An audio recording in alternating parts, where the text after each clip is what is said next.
'Twas the night before Christmas, when all through the house not a creature was stirring, not even a mouse. The stockings were hung by the chimney with care, in hopes that St. Nicholas soon would be there.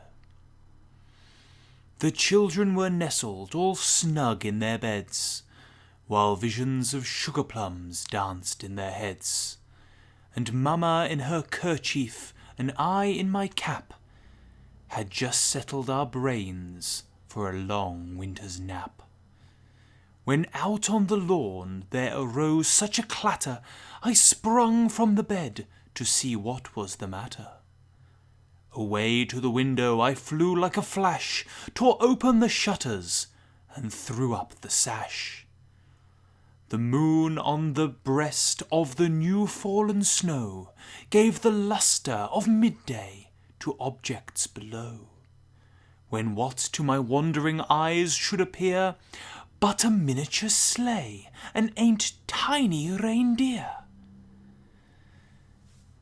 with a little old driver, so lively and quick, I knew in a moment it must be Saint Nick. More rapid than eagles his coursers they came, and he whistled and shouted and called them by name. Now Dasher, now Dancer, now Prancer and Vixen, on Comet, on Cupid, on Donner and Blitzen. To the top of the porch, to the top of the wall, now dash away, dash away, dash away all. As leaves dry that before the wild hurricane fly, when they meet with an obstacle, mount to the sky. So up to the housetop the coursers they flew, with a sleigh full of toys, and Saint Nicholas too. And then in a twinkling I heard on the roof the prancing and pawing of each little hoof. As I drew in my head and was turning around, down the chimney St. Nicholas came with a bound. He was all dressed in fur, from his head to his foot, and his clothes were all tarnished with ashes and soot. A bundle of toys he had flung on his back, and he looked like a peddler just opening his pack. His eyes, how they twinkled, his dimples, how merry! His cheeks were like roses, his nose like a cherry.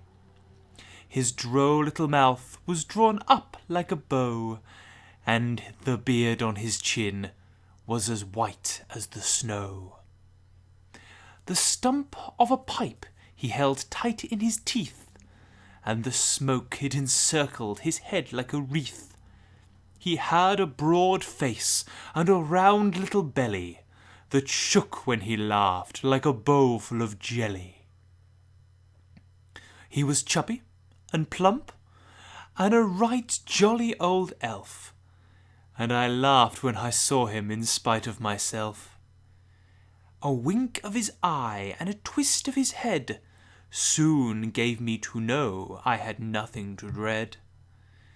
He spoke not a word, but went straight to his work, and he filled all the stockings, then turned with a jerk, and laying his finger aside of his nose, he gave a nod, and up the chimney he rose. He sprang to his sleigh, to his team gave a whistle, and away they all flew like the down of a thistle. But I heard him exclaim, ere he drove out of sight, "Happy Christmas to all, and to all a good night."